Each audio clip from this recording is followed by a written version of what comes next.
السلام علیکم ورحمۃ اللہ وبرکاتہ نحمده ونصلی علی رسوله الکریم اما بعد فاعوذ باللہ من الشیطان الرجیم بسم اللہ الرحمن الرحیم یعلم خائنۃ الاعین وما تخفی الصدور صدق اللہ العظیم۔ محترم حاضرین جمعہ، بزرگوں، دوستوں اور میرے عزیز ساتھیوں، گزشتہ جمعہ کو ہم نے شرک سے متعلق اور اس کی قسمیں سنی تھی کہ شرک ایسا گناہ ہے جو اللہ رب العزت کو تمام گناہوں میں سب سے زیادہ شرک سے نفرت ہے۔ اسی لیے اللہ رب العزت نے صاف طور پر قرآن مجید میں یہ فرمایا کہ اللہ رب العزت شرک کو ہرگز معاف نہیں کرے گا۔ اس کے علاوہ بہت سارے گناہ ہیں اور انسان سے گناہ ہوتے رہتے ہیں، تو اس کے علاوہ جو گناہ ہے تو اللہ چاہے گا تو معاف کر دے گا، نہیں چاہے گا تو معاف نہیں کرے گا۔ لیکن شرک کو اللہ رب العزت نے کسی بھی صورت میں اس کی معافی نہیں رکھی۔ پھر ہم نے سمجھا تھا کہ شرک بھی کئی قسم کا ہوتا ہے۔ شرک فی الذات، اللہ کے برابر کا کسی کو سمجھنا۔ شرک فی الصفات، اللہ کی خوبیوں کے ساتھ دوسروں کو بھی ماننا کہ دوسرے میں بھی یہ خوبی ہے۔ ایسی چیزیں جو اللہ کے لیے خاص ہے اس میں بھی کسی کو شریک کرنا۔ اور شرک فی العبادات، یہ تو بہت خطرناک چیز ہے کہ عبادت میں اللہ کے ساتھ کسی اور کو شریک کرنا، کہ کسی اور کا سجدہ کرنا، کسی اور کے لیے نماز پڑھنا، کسی اور کو دکھانے کے لیے حج کرنا، عمرہ کرنا، کسی اور کو دکھانے کے لیے زکوٰۃ دینا، صدقہ کرنا، یہ بھی بہت خطرناک چیز ہے۔ انسان سوچتا ہے میں نیکی کر رہا ہوں، لیکن نیت کی گڑبڑی کی وجہ سے وہ اللہ سے اور دور ہوتا چلا جاتا ہے۔ تو یہ چیزیں ہم سمجھ چکے ہیں شرک سے متعلق۔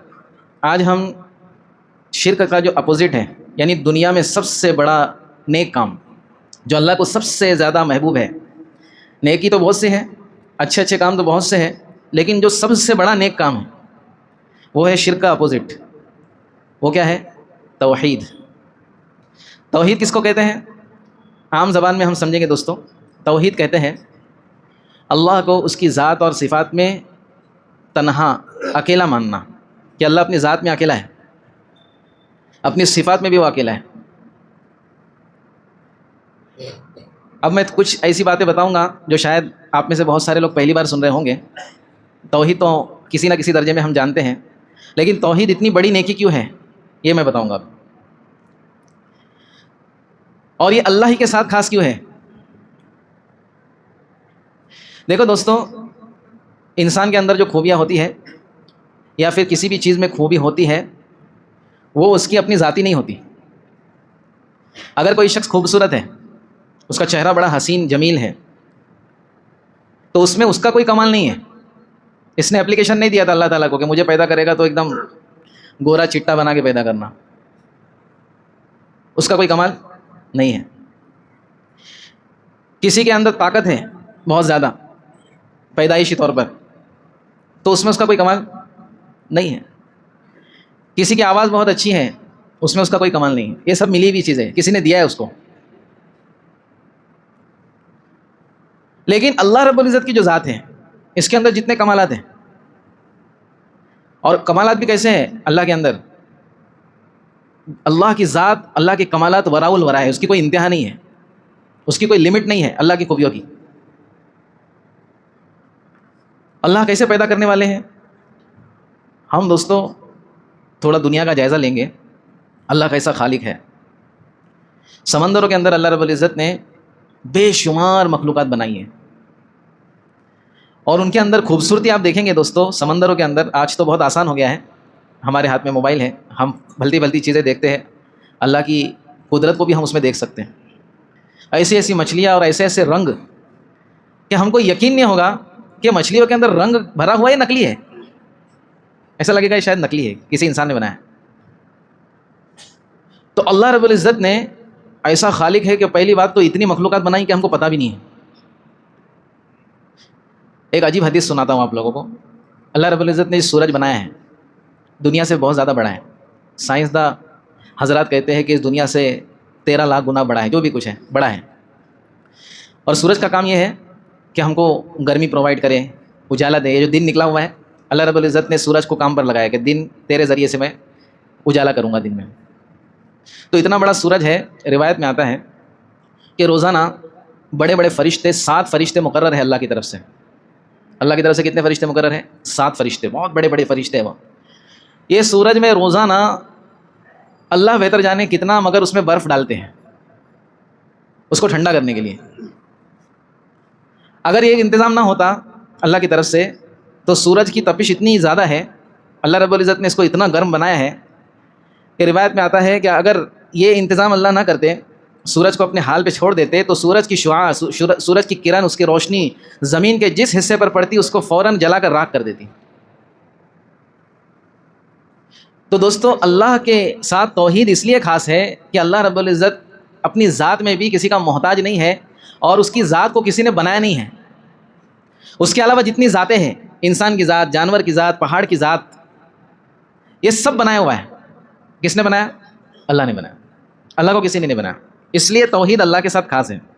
صفات اس کی, جیسے میں نے بتایا, ہمارے پاس کوئی بھی خوبی ہے, ہماری خوبصورتی, ہماری آواز, جو بھی کچھ ہے, یہ سب اللہ کی طرف سے عطا کردہ ہے.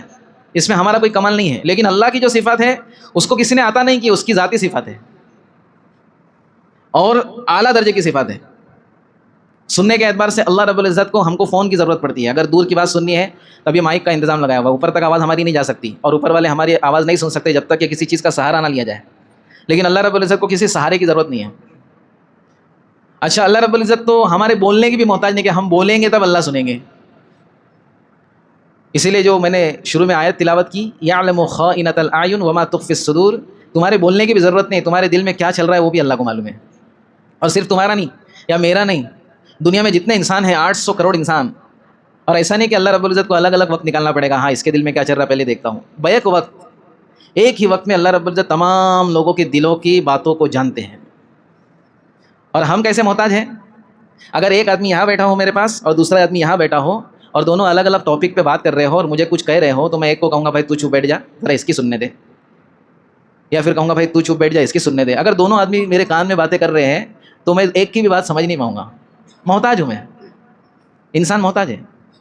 لیکن اللہ رب العزت کی قدرت یہ ہے کہ تمام انسان ایک میدان میں جمع ہو جائے یا اپنی اپنی جگہوں سے اللہ سے مانگے کہ اللہ مجھے یہ چاہیے, اللہ مجھے یہ چاہیے, میری یہ تکلیف ہے, یہ پریشانی. اللہ رب العزت ایسی ذات کا مالک ہے کہ وہ ایک وقت میں سب لوگوں کی باتوں کو سن بھی رہا ہے اور اس کی حاجت کو ایک وقت میں پورا بھی کر سکتا ہے. اس کو کہتے ہیں توحید, کہ اللہ کو اپنی ذات اور صفات میں تنہا ماننا. اچھا, اب یہ 2-3 جمعہ سے جو باتیں ہو رہی ہیں, بعض لوگوں کو شاید وہ ہضم بھی نہیں ہو رہی رہیں گی. جن لوگوں کو چمتکار دیکھ کر نمسکار کرنے کی عادت ہے ان کو یہ باتیں ہضم نہیں ہوتی. بولے ایسا کیسا مولانا, تھوڑا تو ذریعہ بہانا کچھ نہ کچھ تو چاہیے کہ نہیں, تھوڑا بہت تو میں نے یہ بات پہلے ہی کلیئر کر دیا کہ جو چیز ممکنات میں سے اس میں ذریعہ بہانے ہم لے سکتے ہیں. پنکھا چالو کرنے کسی کو بول سکتے ہیں, پانی دینے کے لیے کسی کو بول سکتے ہیں, یہ ممکنات میں سے سب کے لیے پاسبل ہے. ایسی چیز جو پاسبل نہیں ہے, اللہ کسی وقت کر ہی نہیں سکتا, تو اس میں ذریعہ بہانا, سیڑھی, وکیل, یہ سب نہیں چلے گا. کیوں نہیں چلے گا؟ حضرت ابراہیم علیہ السلام کا واقعہ سنیں, ہم نے کئی بار سنا ہے. ابراہیم علیہ السلام نے جب خالص توحید کی دعوت دی اپنی قوم کو اور شرک اور بت پرستی سے روکا کہ شرک مت کرو, بت پرستی مت کرو, تو ان کی قوم ان کی دشمن ہو گئی. ہر زمانے میں یہی ہوا. اب دشمن ہو گئی تو حضرت ابراہیم علیہ السلام نے کچھ ترتیب بنائی تاکہ ان اندھوں کی آنکھیں کھل جائیں. تو اس سے بھی ان کی آنکھیں کھلی نہیں اور انہوں نے ابراہیم علیہ السلام کو آگ میں ڈالنے کا فیصلہ کیا. اب جب ابراہیم علیہ السلام کو آگ میں ڈالا جا رہا تھا تو فرشتے آئے ابراہیم علیہ السلام کے پاس, اے ابراہیم, اگر آپ کہیں تو اتنی بڑی جو آگ ہے اس کو ہم بجھا دیں. جو بارش پر مامور ہے فرشتہ وہ بھی آیا, بولے میں چاہوں آپ کہیں گے تو میں بارش برسا دوں گا. حضرت ابراہیم علیہ السلام نے کہا اللہ کی اجازت سے آؤ. بولے ہاں اجازت سے آئے. اللہ کی اجازت کے بغیر تو کچھ نہیں ہوتا. اللہ نے حکم دیا ہے ایسا کرنے کا؟ بولے نہیں, حکم نہیں دیا, اختیار دیا ہے. آپ بولیں گے تو آپشن دیا ہے. اچھا, ہوا کا فرشتہ آیا کہ حضرت ابراہیم اگر آپ چاہیں تو ہوا کے ذریعے سے ایک آگ کو کیا کر دوں, بجھا دوں, اڑا دوں, کسی اور علاقے میں لے کر چلا جاؤں. اللہ کی اجازت سے آئے؟ ہاں اجازت سے آئے. اللہ کی اجازت کے بغیر تھوڑی آ سکتے, اللہ کی اجازت کے بغیر تو پتہ بھی نہیں ہلتا. اللہ نے حکم دیا ہے کیا؟ نہیں, اللہ نے حکم نہیں دیا. ٹھیک ہے, ایسی بہت ساری روایت ہے, بہت سارے فرشتے آئے. پھر ابراہیم علیہ السلام نے ایک فرشتے سے پوچھا یہ سب جو ہو رہا ہے کہ اللہ مجھے نہیں دیکھ رہا ہے؟ بولے بے شک دیکھ رہا ہے. تو ابراہیم علیہ السلام نے ایک جملہ کہا, حدیث میں آتا ہے, ابراہیم علیہ السلام نے کہا حسبی اللہ و نعم الوکیل, حسبی اللہ و نعم الوکیل, میرا رب اللہ یہ میرے لیے کافی ہے. حسبی اللہ کا مطلب یہ ہے کہ میرے لیے کافی ہے اللہ. اور آگے نعم الوکیل کا مطلب یہ ہے کہ بہترین کام بنانے والا ہے. کام بنانے والا کون ہے؟ اولاد دینے والا کون ہے؟ تو دوستو بس اسی چیز کو کلیئر کرنا ہے ہم کو کہ ابراہیم علیہ السلام اتنے بڑے نبی ہے، ابو الانبیاء، وہ فرشتوں کو ذریعہ بہانہ نہیں بنا رہے، حالانکہ اللہ کی اجازت سے فرشتے آئے ہیں. یہ توحید کا اعلیٰ مقام ہے. تو ابراہیم علیہ السلام کہتے ہیں حسبی اللہ، میرے لیے کافی ہے اللہ. اب ایک سوال تھوڑا چبھ سکتا ہے ہم کو، اس زمانے کا اللہ اور اس زمانے کا اللہ کوئی فرق آ گیا ہے؟ نعوذ باللہ من ذالک. اللہ رب العزت اس زمانے میں بھی وہی کمالات والا تھا، وہی صفات والا تھا، وہی ذات تھی اللہ کی، اور آج بھی ہے، قیامت تک، قیامت کے بعد ہمیشہ ہمیشہ سے تھا، ہمیشہ ہمیشہ اللہ اپنی ذات اور صفات میں کامل، مکمل اور تنہا ہے. تو ہم جو شرک کی کچھ نہ کچھ گندگی لینا چاہتے ہیں، اپنے ایمان کے ساتھ شرک کو ملانا چاہتے ہیں دوستو، اس لیے بہترین واقعہ ہے ہمارے لیے. حضرت ابراہیم پر غور کریں. حضرت مریم علیہ السلام کے بارے میں بھی ہم نے سنا. حضرت مریم اتنی پاکیزہ خاتون تھی کہ بیت المقدس میں ان کو ایک جگہ پر رکھا گیا تھا. ان کو ایک کمرہ خاص تھا، آج بھی وہ کمرہ میں نے دیکھا ہوں. محققین کہتے ہیں وہی کمرہ ہے، اللہ بہتر جانے، نیٹ پہ دیکھا میں نے. تو حضرت مریم علیہ السلام کے پاس بے موسم کے پھل آتے تھے. پورے علاقے کے اندر، پورے اس یروشلم کے اندر وہ پھل موجود ہی نہیں ہے، اور حضرت مریم جو باہر نہیں نکلتی، ان کے کمرے میں آنے کو کسی کی اجازت نہیں ہے، ان کے پاس بے موسم کے پھل پڑے ہیں. حضرت زکریا پوچھتے ہیں یا مریم انا لکی ھذا، یہ کہاں سے آتے تیرے پاس؟ آنے جانے کا تو کوئی رستہ ہی نہیں ہے، سب رستے بند ہیں. تو حضرت مریم کیا کہتی ہیں؟ ھذا من عند اللہ، یہ سب اللہ کی طرف سے آتا ہے. اللہ کسی چیز کا محتاج نہیں ہے، اللہ کسی چیز کا محتاج نہیں ہے. اندھیرے کنویں میں حضرت یوسف علیہ السلام کو ان کے بھائیوں نے ڈال دیا نقصان پہنچانے کے لیے کہ یوسف جتنا ہم سے دور رہے گا، ہمارے باپ سے دور رہے گا، اتنا ہم اپنے باپ سے قریب رہیں گے. یوسف علیہ السلام کو اندھیرے کنویں سے نکالنے والا کون ہے؟ کس کو پکارا یوسف علیہ السلام نے؟ ارے یوسف علیہ السلام خود بھی آگے چل کے نبی بننے والے تھے، اور ان کے باپ بھی نبی ہیں، نبیوں کا خاندان ہے پورا. تو یوسف علیہ السلام کسی نہ کسی نبی کو ذریعہ بنا سکتے تھے نا. کس کو پکارا یوسف علیہ السلام نے؟ تو نبیوں کے واقعہ صرف سننے کے لیے نہیں ہے، نبیوں کے واقعہ صرف سننے کے لیے نہیں، اس میں سے ہم سبق حاصل کریں. صحابہ کے واقعات دیکھیں آپ، ایسے ایسے واقعات ہیں دوستوں کہ بعض کمزور ایمان والوں کو تو واقعات کے ہونے اور نہ ہونے میں بھی شک ہو جائے گا. حضرت ایک صحابی اللہ کے راستے میں سے راستہ بھٹک گئے، اکیلے پڑ گئے، اپنے قافلے سے بچھڑ گئے. سامنے دیکھا تو شیر آ گیا.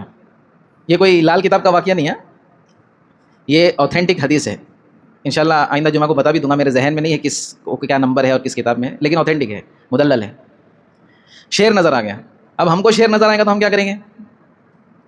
اگر چپل پہنے ہوئیں گے تو چپل چھوڑ کے بھاگیں گے. چپل چھوڑ کے بھاگتا ہے آدمی ایسے ٹائم. انہوں نے کیا کہا؟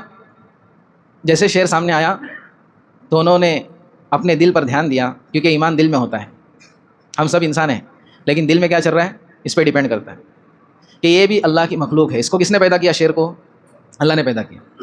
بظاہر یہ نقصان دینے والی چیز ہے، لیکن اللہ چاہے گا تو یہی چیز مجھ کو نفع دے دیں گی، اللہ چاہے گا تو. تو شیر سے کہا کہ میں اللہ کے رسول کا صحابی ہوں، راستہ بھٹک گیا ہوں، چل راستہ بتا. اب شیر نے جو ہے دم ہلایا اور اس بات کا سگنل دیا کہ میرے پیچھے پیچھے چلو، اور اس صحابی کو ایسی چیز نے جو نقصان پہنچانے والی چیز ہے اس نے فائدہ پہنچا دی. تو چیزوں میں دوستوں نفع نقصان رکھنے والا اللہ ہے. اللہ جب چاہے گا تو نفع ہوگا، جب چاہے گا تو نقصان ہوگا. سورہ یونس کی آیت میں نے پچھلے جمعہ کو بھی اور اس سے پچھلے جمعہ کو بھی سنائی تھی کہ اللہ رب العزت اگر کسی کو تکلیف پہنچانا چاہے تو کون ہے وہ جو اس تکلیف کو دور کر دے؟ کوئی نہیں اللہ کے سوا. اور اللہ رب العزت کسی کو اپنے فضل سے نوازنا چاہے، کسی کو فائدہ پہنچانا چاہے تو کون ہے جو اس کے فضل کو روک دے؟ اسی پر سے میں نے ایک بات کہی تھی، بعض لوگ کہتے ہیں ہمارا رشتہ کسی نے باندھ دیا، ہماری روزی کسی نے باندھ دی، ہماری دکان ہی نہیں چلتی، ہم کو کاروبار ہی ہمارا صحیح نہیں چل رہا ہے. یہ کسی باپو کے پاس جائیں گے، کسی کے پاس جائیں گے تو وہ کہیں گا بھائی بندش ہو گئی ہے، کہ وہ اتنا جس نے کیا وہ اتنا پاورفل ہے کہ وہ اللہ سے بھی آگے نکل گیا، نعوذ باللہ من ذالک. ایسا نہیں ہے دوستو. اگر جادو ہوتا ہے، جادو ہوتا ہے، اس میں کوئی شک نہیں ہے، جادو کا انکار نہیں ہے. اللہ کے نبی پہ بھی جادو ہوا تھا، لیکن اتنا ہی ہوتا ہے اور اتنی ہی اس سے تکلیف ہو سکتی ہے جتنا اللہ چاہے. اللہ کی مرضی سے زیادہ نہیں ہو سکتا. سمجھ میں آ رہی بات؟ تو اس لیے دوستو اس بات کو ہم آج سمجھ لیں کہ توحید جو ہے نا، اس میں ہم کو بڑا مضبوط بننا ہے. توحید اللہ کی ذات اور صفات میں اللہ تنہا ہے، اس کو بار بار بولنا بھی ہے اور اس کے اپنے دل پر اثرات لینا بھی ہے۔ اور ایک چیز میں سوچ کر کے آیا تھا لیکن وقت ہو گیا کہ زیادہ جو شرک ہوتا ہے اس میں جو زیادہ چیز استعمال ہوتی ہے وہ ہماری زبان ہے۔ انشاءاللہ وہ آئندہ جمعہ کو ہم اس کو بیان کریں گے۔ زبان بہت خطرناک چیز ہے۔